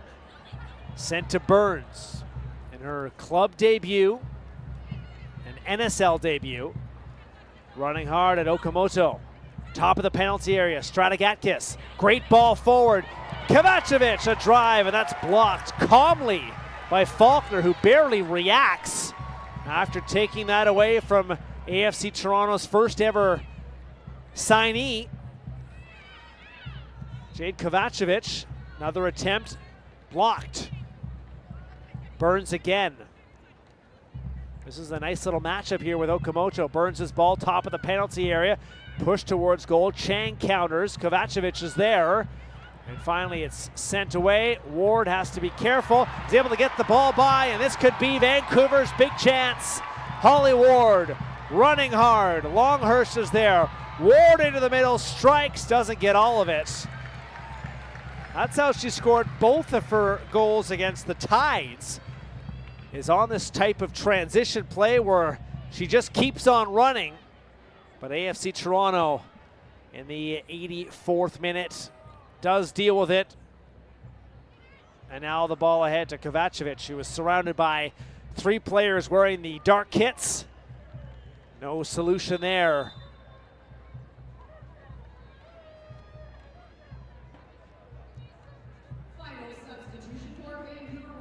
And here is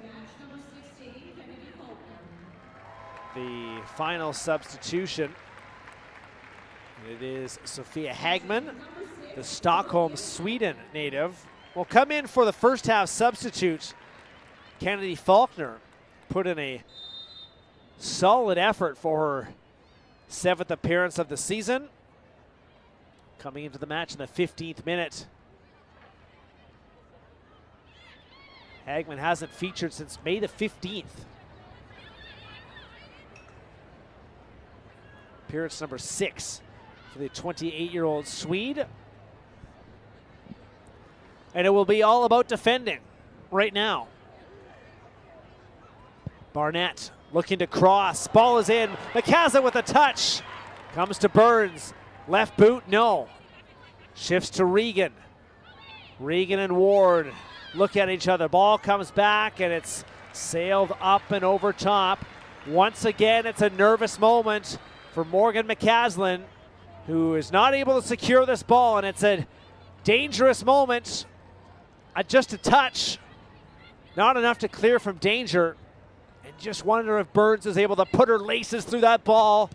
What the outcome would have been. It's a would have, could have. Maybe you should have, maybe not. Ward comes the other way. On Hansen. Ward's ball, top of the penalty area. Through the feet of Longhurst. Take it back, good ball forward. This could be a chance. McCaslin once again forced to come out. Left it late, but did the job. 87th minute, Vancouver clinging to this first half brace from Samantha Chang, her first 2 Northern Super League goals. It's Burns again. Into the middle, Hansen and Rollins and Cathro working it across this AFC Toronto back line.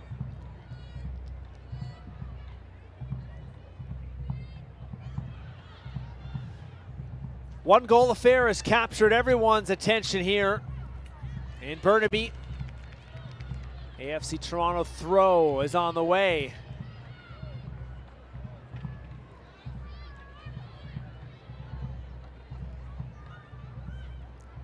Cathro, Colby Barnett, Lisa Paczurski defends and does so quite well in that defending. Another throw on the way. Barnett headed towards goal. Hagman's first touch goes over the touchline.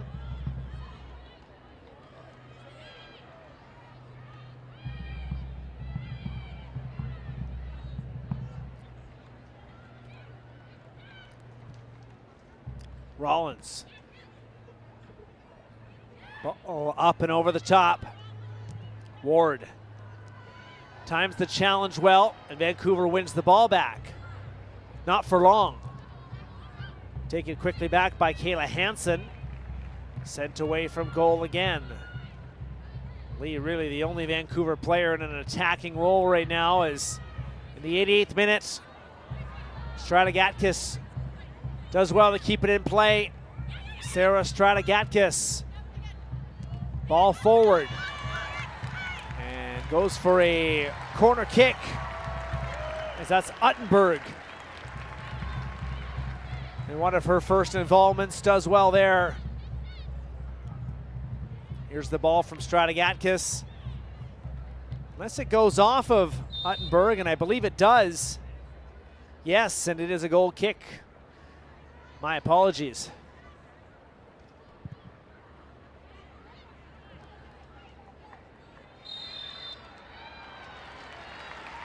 Wrestling match in the center circle. Rollins is whistled on the foul. Lee taken down. Doesn't look overly pleased about it.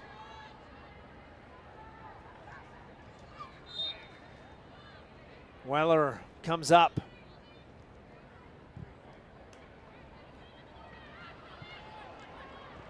Long ball sent ahead. Ward doesn't have much in terms of support. Does keep it in play. Stratigatkis will play back. Regan's ball cut off by the Vancouver captain. Kovacevic looking for open space. Right defends. Couple of touches. And the ball then played back.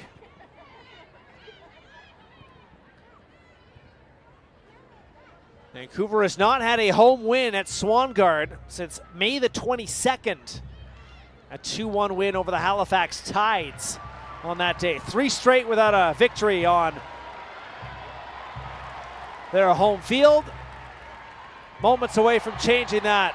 Ward, top of the penalty area. Holly Ward will play the clock. Play it back to Chang. Set to shift our attention over to the 4th official. 3 minutes of stoppage time. Lee's ball out wide. Longhurst to Pechurski. Cathro defends. Corner kick. Just what Vancouver needed. Time to come over to the corner flag for corner kick number 2 and take some time off of the clock.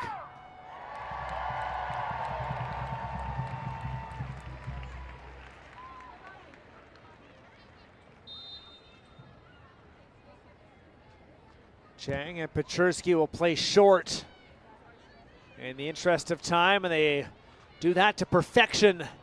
It's a deep Vancouver throw, and it will irritate AFC Toronto because there's more seconds that just tick and tick away.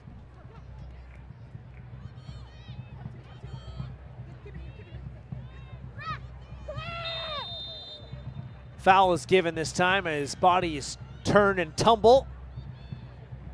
AFC Toronto, finally a bit of urgency here from Manor, the keeper, who sprints over to the ball, realizing that already 90 seconds here of stoppage time has already elapsed. And AFC Toronto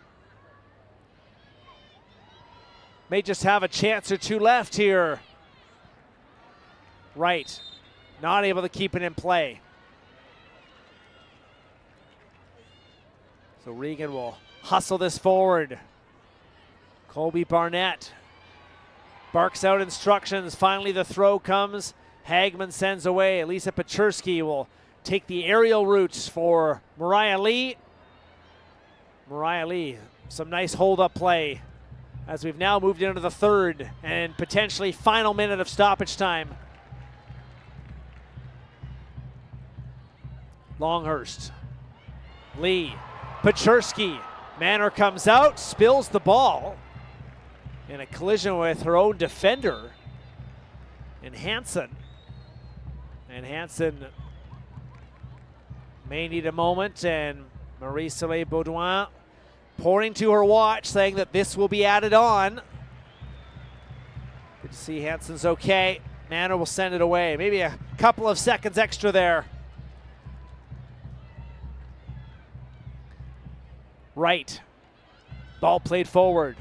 Once again, it's Vancouver possessing deep in this match. Trying to send Toronto to a second straight defeat. Just would be the 2nd time. Oof, there's a difficult challenge there. Regan is upended. Yellow card comes out.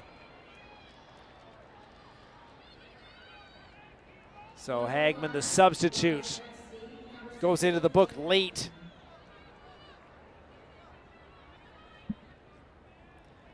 First caution of the season for the Swede.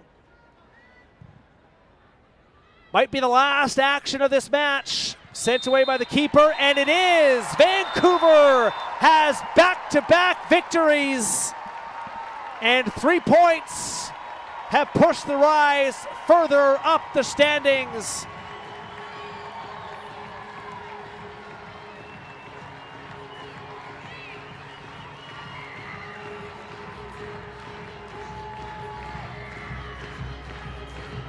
First time this year that this Vancouver Rise side has back-to-back victories, and it comes off of a Samantha Chang brace. Heartbreak for Colby Barnett. Might have been shaken up at the very end, but it is all smiles here for the Vancouver Rise, who not so long ago were in 5th place, out of the playoff picture, and now, at least temporarily, have moved up and vaulted up into third position ahead of Ottawa, who do play on Friday. There's the hero for the Rise. Goals 1 and 2 in her NSL career, and yeah, there's a big flex for Samantha Chang, a brace propelling her side, the Rise, into a 2-1 victory over AFC Toronto. It's Vancouver's first win against the top of the table AFC Toronto this year, and just 3 shots on target for the Rise, but it was enough.